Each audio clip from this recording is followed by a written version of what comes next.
Digitalisasi di semua sektor adalah sebuah keniscayaan. Begitupun di program Koperasi Merah Putih besutan Presiden Prabowo. Dengan digitalisasi ekonomi, diharapkan koperasi akan menjadi sebuah kekuatan ekonomi digital di masa yang akan datang. Hal tersebut dijelaskan Wakil Menteri Koperasi Ferry Juliantono saat menghadiri diskusi Indonesia Ekonomi Digital di Jakarta beberapa waktu lalu. Dengan ekonomi digital yang berbasis data, diharapkan akan mampu menggambarkan kebutuhan real rakyat, serta potensi dari setiap desa dan kelurahan. Untuk menunjang hal tersebut, para pengurus, pengelola, dan pengawas koperasi harus mempunyai literasi pada digitalisasi data. Dengan telah terbentuknya 80.000 koperasi desa di 80.000 desa ini, nanti operasionalnya dilakukan serentak di bulan Oktober. Dari mulai Juli sekarang, pembentukannya selesai, Oktober operasional. Jadi ada 3 bulan, nanti kita akan matangkan bisnis modelnya, kita akan latih para pengurus, pengawas koperasi, termasuk juga pengelola koperasinya. Hal senada disebutkan Gabriel Ray, praktisi perdagangan kripto. Ray mengatakan literasi digital penting dikuasai bagi pengurus koperasi di era digital sekarang.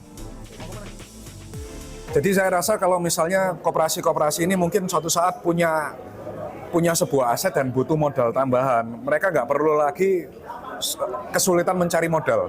Mereka bisa melakukan tokenisasi yang diatur oleh OJK, dan nanti exchange seperti itu akan membantu memasarkan tokenisasi ini. Sementara itu, program pembentukan Koperasi Merah Putih tidak hanya melibatkan Kementerian Koperasi, tapi juga melibatkan 18 kementerian dan lembaga lainnya. Untuk mewujudkan 80.000 unit koperasi di seluruh desa dan kelurahan di Indonesia, pemerintah sudah membentuk Satgas Percepatan Pembentukan Kopdes Merah Putih.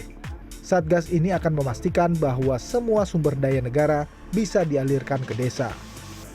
Dari pemerintah pusat, Presiden Prabowo Subianto dalam hal ini ingin supaya sumber daya alokatif, anggaran, sumber daya otoritatif, kebijakan, peraturan Presiden, keputusan Presiden, instruksi Presiden, semuanya diarahkan untuk dikucurkan ke desa-desa. Itu yang utama, itu yang prinsip.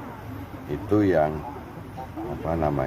Presiden ingin merubah paradigma sistem ekonomi yang semula neoliberal, lalu hanya ke kota, sekarang dikucurkan ke desa karena ada ketimpangan yang terlalu lebar di situ. Selain menggulirkan program Koperasi Merah Putih, Kemenkop juga mendorong program hilirisasi nasional dengan memposisikan koperasi sebagai penggerak sektor industri di daerah. Tim Liputan CNN Indonesia.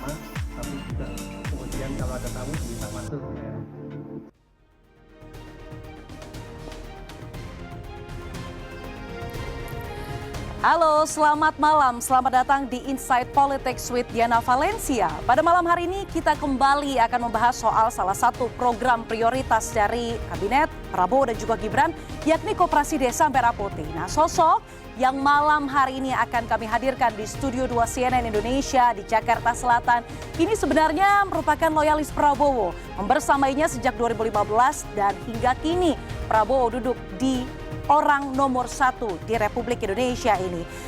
Merupakan aktivis latar belakangnya, lalu apakah sekarang sudah beralih menjadi kategori perintis, pewaris, atau komisaris? Kita akan tanyakan langsung dengan narasumber saya pada malam hari ini, yakni Wakil Menteri Koperasi Republik Indonesia sekaligus Koordinator Ketua Pelaksana Satgas Percepatan Pembangunan Koperasi Desa Merah Putih, Ferry Juliantono. Selamat malam, Bang Ferry. Selamat malam, wah, luar Diana, biasa. Terima kasih sudah mau hadir Bang di Studio 2 CNN Indonesia. Silakan kita langsung duduk di zona panas Inside Politics. Aduh. Oke. Bang Ferry, sekali lagi terima kasih atas kehadirannya. Terima kasih. Oke. Bang, ini kan sebenarnya Koperasi Desa Merah Putih ini salah satu program prioritas begitu ya dari Presiden Prabowo Subianto. Bagaimana sebenarnya Koperasi Desa Merah Putih ini divisikan dalam benak Anda? Karena ini Wakil Menteri Koperasi tentu bekerja sama dengan Menteri Koperasi yakni Budi Ari begitu ya? Ya, jadi waktu awal kami mendapatkan mandat tanggung jawab di Kementerian Koperasi, memang Presiden ingin koperasi bangkit lagi dan kita Kementerian Koperasi bersama dengan Menteri Koperasi kita mendorong memperkuat keberadaan badan usaha koperasi ini bisa mengejar ketinggalan dari badan usaha milik negara dan badan usaha swasta. Nah, di tengah perjalanan kira-kira Februari Maret gitu, kemudian Presiden pada saat rapat kabinet terbatas mengundang kami, kalau nggak salah pas pada saat launching Danantara, sore hari kami dipanggil Presiden, dan Presiden kemudian menyampaikan tentang gagasan koperasi desa dibentuk di Indonesia. Nah, menurut pendapat kami itu adalah sebuah gagasan yang sangat brilian dan mendasar, karena bagi kami yang di Kementerian Koperasi, saya pun secara pribadi berpendapat bahwa koperasi ini kan sebenarnya adalah sokoguru. Betul. Yang oleh Undang-Undang Dasar 1945 itu adalah yang paling relatif sesuai dengan karakter masyarakat kita. Itulah yang juga oleh para founding fathers kita, termasuk Bung Hatta, Pak Margono Joyo Hadikusumo, dan seluruh tokoh-tokoh yang merumuskan konstitusi kita menempatkan koperasi itu menjadi sokoguru atau tiang utama dari perekonomian nasional. Betul. Tapi kemudian dalam proses perjalanannya kan memang akhirnya sistem perekonomian nasional kita pada faktanya akhirnya menempatkan koperasi menjadi relatif tersisih, kalah dibandingkan dengan BUMN dan badan usaha koperasi. Secara tiri begitu jadinya ya Bang?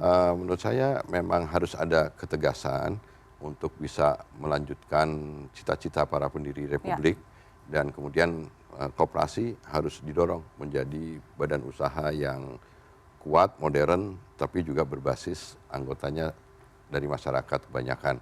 Nah, koperasi desa yang dibentuk oleh Presiden, diikuti oleh Instruksi Presiden nomor 9 tahun 2025 tentang percepatan pembentukan koperasi desa Kelurahan Merah Putih, melibatkan 18 kementerian lembaga dan seluruh daerah, provinsi, kabupaten, kota. Kemudian langsung diikuti juga oleh keluarnya keputusan Presiden nomor 9 tahun 2025 tentang pembentukan satuan tugas percepatan pembentukan koperasi desa Kelurahan Merah Putih. Pak Zulkifli Hasan sebagai Ketua Satgas Nasional Pembentukan Koperasi Desa Kelurahan Merah Putih, wakil-wakil ketuanya ada Menteri Koperasi, Menteri Desa, Menteri Dalam Negeri. Kemudian saya sendiri di dalam Kepres itu ditunjuk sebagai koordinator Ketua Pelaksana Harian Satgas Percepatan Pembentukan Koperasi Desa Kelurahan Merah Putih. Jadi tugasnya ya memang berat karena dalam waktu yang tidak terlalu lama, karena Maret Inpresnya keluar, alhamdulillah harus kemarin tanggal 21 Juli sudah launching pembentukan ya, tahap pembentukan 80.000 badan usaha koperasi di 80.000 desa. Itu artinya sudah hampir di semua wilayah begitu. Kalau desa 75.000, kota kelurahan itu 6.000-an. Oke, Jadi menarik nanti kita bahas soal Satgas. Tapi saya mau tanya dulu Bang, ini kan kalau kita membaca data begitu ya, bahwa koperasi di 2019-2024 ini ada 82.000 koperasi yang dibubarkan karena tidak aktif. Itu data BPS. Kemudian kalau melihat juga jumlahnya, bahwa jumlah koperasi aktif di 2014, kita kilas balik mungkin sekitar 10 tahun yang lalu ada 200 ribuan lebih. Kemudian data BPS menunjukkan di 2023 hanya sekitar 130. Nah, Anda sebagai Wamenkop, bagaimana sebenarnya formula yang ingin diterapkan atau strategi khusus begitu supaya koperasi ini tidak hanya dibentuk saja tetapi juga sustainable begitu? Kalau di referensi di beberapa hampir semua negara, koperasi itu dia dari sisi asetnya, dari sisi volume usaha kegiatannya, dari partisipasi masyarakat yang menjadi anggota koperasinya, itu menunjukkan angka yang tinggi, sama hebatnya dengan korporasi dan badan usaha milik negaranya mereka lah. Nah, itu artinya apa? Artinya koperasi itu diberikan kesempatan yang sama dengan badan usaha yang lain. Nah, di Indonesia ada satu periode di mana memang akhirnya ketika Indonesia tunduk di International Monetary Fund itu, kalau Mbak Diana ingat tuh, kita tunduk pada aturan IMF. Betul. Aturan itu kemudian menjadikan sistem ekonomi kita diserahkan kepada mekanisme pasar bebas. Artinya pasar bebas itu diserahkan negara diminta untuk tarik mundur, kemudian pasar biar diserahkan kepada sebuah mekanisme. Nah, problemnya adalah ketika pasar diserahkan kepada pasar itu sendiri, pasar itu terdiri dari pelaku pasar yang besar, pelaku pasar yang sedang, dan pelaku pasar yang kecil. Automatically, kalau negara nggak ngatur itu, pelaku pasar yang besar itu akan menihilkan yang kecil, dan mereka pelaku pasar yang besar itu mendominasi. Pelaku pasar yang besar itu memang sebagian ditandai dengan kehadiran korporasi dan BUMN, dan yang kecil itu dengan segala hormat koperasi menjadi bagian dari pemain ekonomi yang tersisih. Nah, memang menjadi liberal sekali ekonomi Indonesia. Nah, oleh karena itu Presiden Prabowo Subianto ingin negara hadir lagi untuk memastikan bahwa keadilan itu sampai di masyarakat, sampai kepada sistem yang hidup di masyarakat. Oleh karena itu, dengan berdirinya 80.000 koperasi desa ini diharapkan sekarang tumbuh badan usaha baru, dan kemudian juga desa-desa yang sekarang banyak diwarnai dengan angka-angka kemiskinan, keterbelakangan, kebodohan, dan kemudian maraknya praktek rentenir, tengkulak, dan pinjaman online, ini bisa diatasi, dan kemudian juga diharapkan dengan tumbuh bekerjanya koperasi-koperasi desa nanti insya Allah akan bisa memberikan menciptakan lapangan pekerjaan di desa-desa. Jadi ini memang sebuah pemihakan. Jadi memang berpihakan iya, karena pemerintah kepada kalau akan sebenarnya pinjaman online, rentenir, tengkulak segala macam itu kan sebenarnya aktor non negara. Tapi karena mereka sudah kelamaan nih hampir 30 tahun loh menjadi struktur sendiri itu. Nah, untuk bisa menghadapi itu artinya negara harus kembali hadir, dan alhamdulillah sekarang kita punya presiden yang punya keberanian, punya pemihakan, dan ngerti masalah. Kemudian presiden tahu bahwa desa punya masalah, dia harus diintervensi untuk segera wilayah di pedesaan di Indonesia itu bisa dinaikkan levelnya, dan kemudian badan usaha koperasi yang sebanyak 80.000 itu akan punya aset, volume usaha kegiatan, dan juga partisipasi masyarakatnya makin besar. Dulu koperasi itu pernah punya jasa sejarah bahwa koperasi punya andil besar dalam perekonomian nasional. Tapi karena kalah oleh IMF, jadi banyaknya koperasi-koperasi yang tidak aktif mati itu karena mereka akhirnya terpaksa untuk menjadi tersisih. Dan banyak sekali regulasi yang saya amati ada 22 regulasi yang membatasi ruang gerak koperasi. Contoh, koperasi nggak boleh bikin bank di Indonesia. Koperasi nggak bisa bikin perjalanan umroh dan haji. Koperasi nggak bisa bikin rumah sakit bla bla bla segala macam. Padahal dulu sejarahnya kita punya bank. Bukopin itu adalah bank punyanya koperasi itu. Awalnya. Iya, di luar negeri semuanya koperasi punya bank, Rabobank itu kan juga koperasi. Tapi di kita ada regulasi yang membatasi itu. Nah, ini regulasi-regulasi saya nggak tahu siapa yang bikin, tapi pasti ada yang punya ide untuk menihilkan dan meminggirkan koperasi ini. Nah, ini akan kita perbaiki, kita buka ruang kesempatan yang sama supaya koperasi bisa ngejar ketinggalan dari BUMN dan badan usaha swasta. Gitu. Berarti ketika pemerintahnya pun berpihak begitu ya, maka koperasi tidak akan kerdil seperti 30 tahun ke belakang. Jadi dua masalah nih, jadi satu koperasi diselesaikan, dia bisa kita teruskan sesuai cita-cita konstitusi kita. Yang kedua, desa menjadi bagian yang harus kita pecahkan. Nah Bang, saya tertarik dengan tadi Abang menyebutkan ada Satgas percepatan pembentukan koperasi desa Merah Putih. Saya mau ajak Abang untuk melihat data terlebih dahulu yang sudah disiapkan oleh tim Insight Politics. Ini adalah persebaran Bang, juga dari situs kementerian Anda tentunya, bahwa kalau dilihat yang belum 100% adalah wilayah 3 yang warna jingga. Mungkin kita akan buka di wilayah 3 ini wilayah apa saja yang sekiranya belum membuat 100% pendiriannya. Kita buka yang selanjutnya. Ini di wilayah 3. Baik, kita buka yang selanjutnya. Nah, ini ada beberapa yang belum 100% Bang. Tentu memang ini adalah salah satu fungsi dari Satgas yang dibentuk. Ini ada Kabupaten Pegunungan Arfak yang masih 2,05% begitu. Kemudian ada di Papua Barat Daya, ada yang masih 14,63%.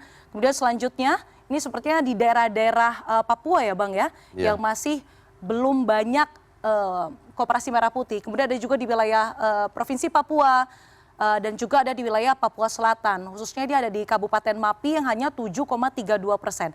Nah kalau saya tanyakan begitu ya Bang, kenapa demikian? Mengapa sebegitu sulitnya membangun koperasi di wilayah sana? Apa tantangannya? Kan nggak Apakah terlepas SDM? dari soal tadi ketertinggalan, baik apa sarana, infrastruktur dan lain sebagainya.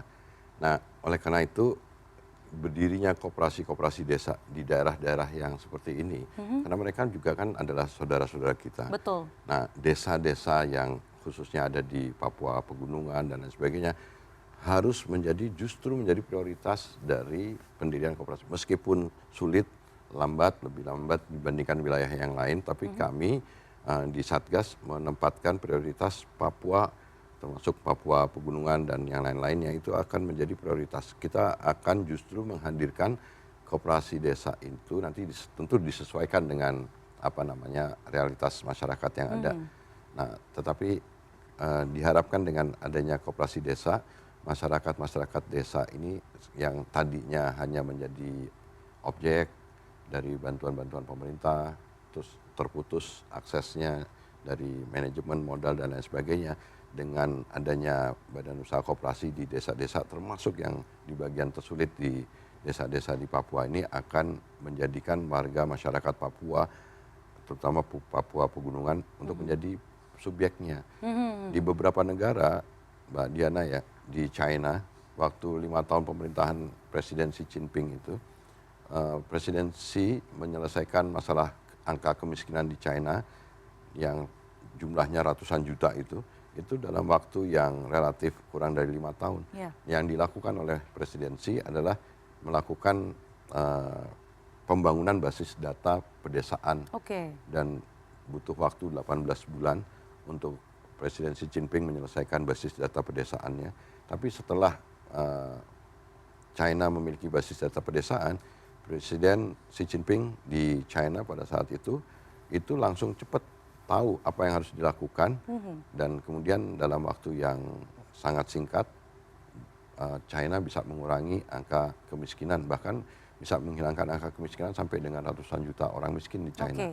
Nah, Indonesia itu juga harusnya kan jumlah penduduknya lebih sedikit, dan orang yang tinggal di Papua Pegunungannya pun juga sebenarnya relatif lebih bisa terjangkau dibandingkan dengan masyarakat di negara China yang mereka miskin tinggal di tempat pelosoknya yang susah-susah secara geografis. Tapi dengan keyakinan dan referensi dari China itu, kami yakin bahwa dengan keberadaan koperasi desa ini kita akan bisa kurangi angka kemiskinan, termasuk saudara-saudara kita yang ada di Papua atau wilayah-wilayah lain yang selama ini dianggap mustahil untuk dihilangkan kemiskinan. Justru di era pemerintahan Pak Prabowo ini kami sangat yakin bahwa kita akan bisa jangkau itu dan bisa mengatasi dengan instrumen koperasi desa.